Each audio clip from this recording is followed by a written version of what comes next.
Saudi Arabia's crown prince warned in an interview that oil prices could spike unimaginably high numbers if the world doesn't come together to take on Iran, but said he preferred a political solution to a military one. The Trump administration, tense standoff with Saudi's archfoe Iran, has more recently dominated US policy towards Riyadh, especially after the 14th September attack on the heart of the Saudi's oil industry. On Iran. The United Kingdom, France, and Germany released a statement this week concluding that Iran bears responsibility for the recent attack on Saudi Arabia and called for the mullahs to return to the negotiating table. These nations, like others in the Middle East, indeed all around the world, are facing facts and recognizing that Iran is the aggressor in the Middle East, not the aggrieved. The more Iran lashes out, the greater our pressure will be. All we're looking for, simply, is the Iranian people to have the peace and brighter future that we've been working on since this administration took office. If the world does not take a strong and firm action to deter Iran, we will see further escalations that will threaten world interests, Prince Mohammed said through a translator. Oil supplies will be disrupted and oil prices will jump to unimaginably high numbers that we haven't seen in our lifetimes.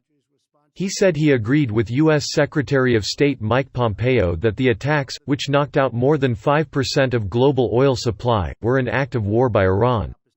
But he said he preferred a peaceful resolution because regional war would collapse the global economy.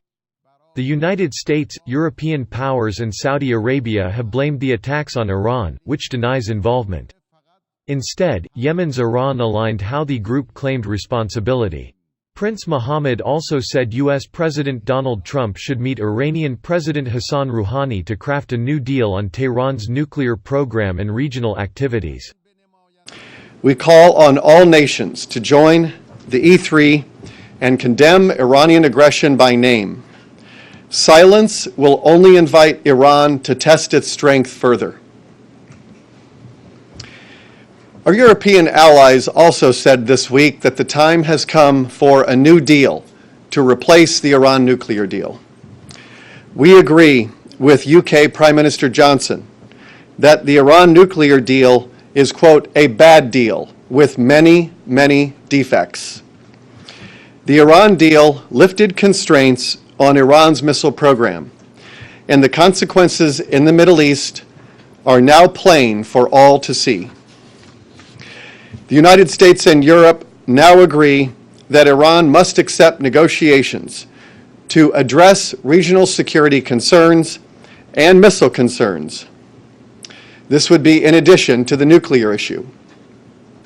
The fact that nations are now realizing that a comprehensive agreement is needed bodes well for future peace and security. As the attacks on Saudi oil facilities push the Middle East back into the limelight, President Donald Trump faces a stalemate. A looming threat from a defiant Iran and its proxies and a growing dynamic between Russia-Iran-Turkey is the biggest challenge in the region for the United States since the Iranian Revolution in 1979. According to an expert, the expert said the recent Iranian attacks haven't allowed the United States to disengage from the region. President Trump clearly states that U.S. interest in the Middle Eastern oil has diminished and he does not intend to be the one to send American troops into conflicts for the protection of Middle Eastern countries. However, the events and conflict with Iran make it difficult for the U.S. administration to implement this policy and it is forced to take steps, including recently, to reinforce additional forces in Saudi Arabia against its will and interests. America's armed forces are more powerful than ever and growing even stronger. We have the newest equipment, and we also have equipment that we keep under wraps that nobody's ever even heard of. We have weapons that we pray to God we never have to use. Our nuclear has been totally rebuilt, some brand new, and some refurbished. But we hope to God we never have to use any of our weapons.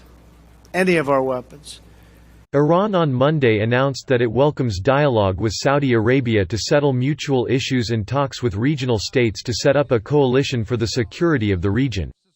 Iranian Foreign Ministry spokesman Abbas Mousavi said on Monday that there has always been a chance to solve these problems with Saudi Arabia through dialogue. Iran welcomes any mediatory attempt to calm tensions with Saudi Arabia, Mousavi said, expressing hope that the Saudi side is also ready for alleviating tensions. Besides, Iran welcomes the mediatory attempts by the Iraqi Prime Minister Adel Abdul Mahdi, he said.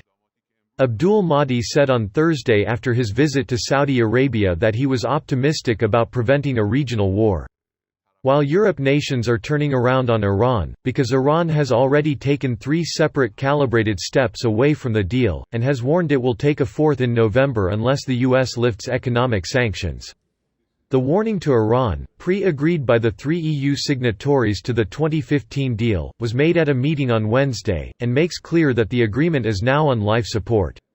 The EU told Iran that it would put the issue of Iranian non-compliance into the agreement's formal dispute mechanism if the next Iranian move away from the deal is significant.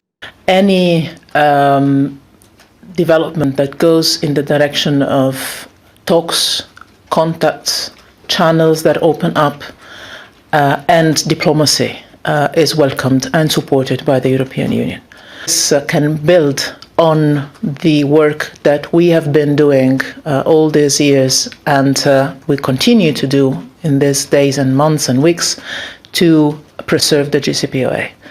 The two things are not alternative, the two things might be complementary, and you know perfectly well my specific role, not just for the European Union, but also for a clear mandate that we received by the UN Security Council, is to preserve the full implementation of the existing agreement. Again, if something else can be built on it, this would be welcomed and accompanied by the European Union. Iran says it has been taking advertised, reversible and calibrated steps away from the deal as a reprisal for U.S. sanctions, including its ban on Iranian oil exports, and the failure of the EU to do more to build trade with Iran. Tehran is due to take a 4th step on the 7th of November.